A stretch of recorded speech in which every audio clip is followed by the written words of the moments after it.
Hello po mga kababayan, welcome to my vlog. Again, this is your Mommy Sha. First time po naming mag-travel through Southern China Airlines or China Southern Airlines. At meron ako mga ibabahagi sa inyo na hindi pa alam ng mga mararaming nagbibiyahe. Especially for travelers, these are the things that you need to watch and hear. So watch till the end. Una-una, the food was great. Second, the takeoff was really amazing. I cannot even feel the cramps in my tummy.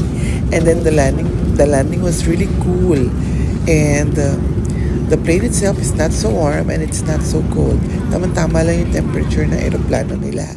And also, one thing that I can tell you is that when you have a more than 8 hours layover and you have a third country to visit, it's a good thing because you're going to be able to travel or enter China by free. You can get a travel free or transit visa as you call. And na-experience namin to. Sinasabi ko ito according to our own experience. And then we have fun time visiting China within 24 hours.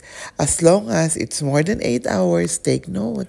And you have a third country to head on. So, punta na kayo. Visit China. Kung galing ka sa taas, yan, pababa, punta ka dito,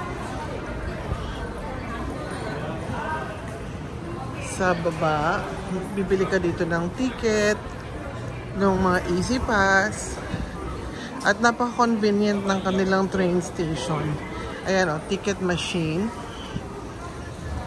Pwede kang bumili by machine or pwede kang bumili by information desk. Ito, ayan. Ito. So, ayan, bibili ka dito. Ito yung mga bilihan. So, diba?